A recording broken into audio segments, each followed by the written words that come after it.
Problem 2 on the Kinematics Example worksheet. During a performance test, a new car speeds up from 0 to 100 kilometers an hour with a constant acceleration. The car does it in 5 seconds. A. What is the average acceleration of the car? B. How far does the car travel during the test? We'll write our givens and then all of the possible variables.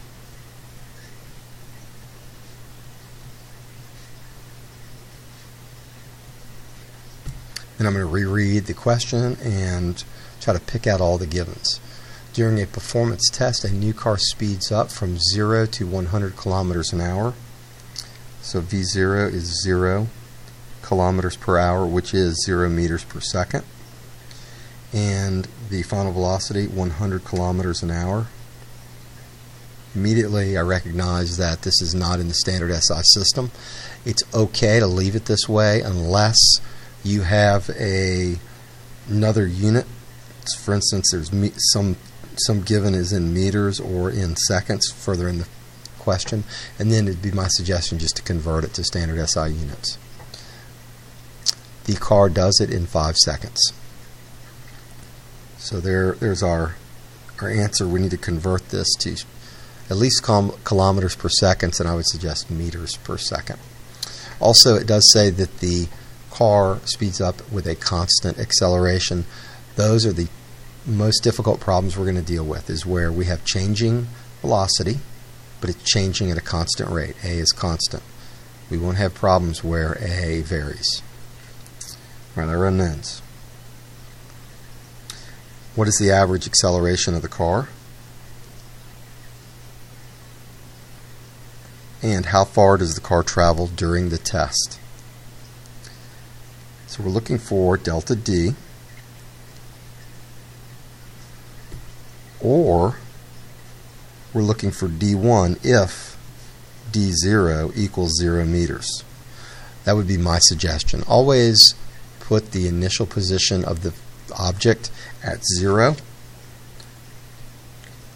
unless the problem tells you otherwise or there's some other good reason to not put the initial position at the origin. Okay, our equation. Let's do some housekeeping here before we continue. We're going to convert this to meters per second. So we need to multiply this by a conversion factor. And so first of all, we're going to convert kilometers into meters. So we need to have meters in the numerator. And there are 1,000 meters in a kilometer, so I'm going to multiply this by 1,000. And that's per kilometer. And that'll get rid of our kilometers and give us meters in the numerator. And I'm also going to multiply this by hours in the numerator and seconds in the denominator. So there's 3,600 seconds in an hour. So this would be my two conversion factors that would convert kilometers and hours to meters and seconds. And if we do this multiplication, you get, remember when we multiply fractions, it's numerator times numerator, denominator times denominator. So we have 100 times 1,000, or 100,000, divided by 3,600. And that gives me 27.8, and I've rounded, meters per second. Alright, now we're going to get to our equations, and we're looking first of all for average acceleration. It turns out if the velocity is changing at a constant rate, then the acceleration is constant, and therefore the average acceleration is the acceleration at any given position. So we can use this equation. Now, do we have all the other variables? Well, we know V1, we know V0, and we know T. So we're going to use that second equation. V1 equals V0 plus A times T. Of course, this is EA. And then we're going to substitute. And we have 27.8 equals 0 plus A times 5. Okay. And if we divide both sides by 5 seconds, of course this turns into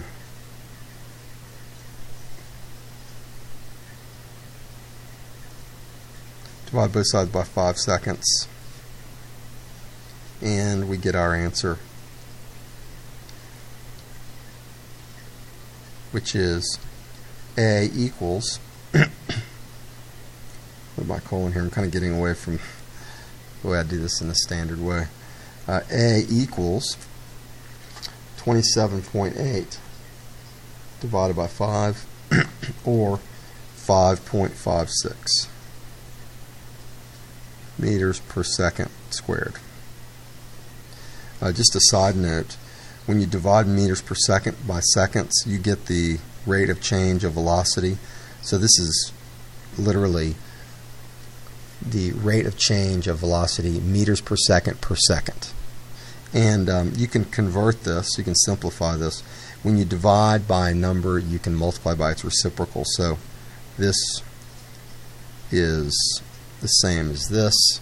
And of course, when you multiply fractions, numerator times numerator, denominator times denominator, you get meters per second squared. So a meter per second is a meter per second squared.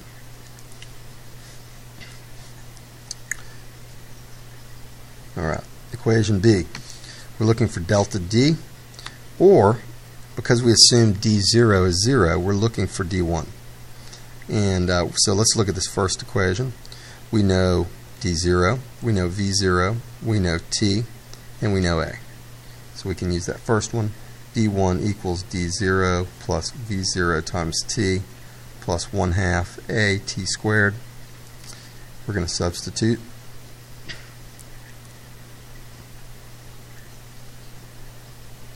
D1 equals 0 meters plus 0 meters per second times 5 seconds plus 1/2 times 5.56 meters per second squared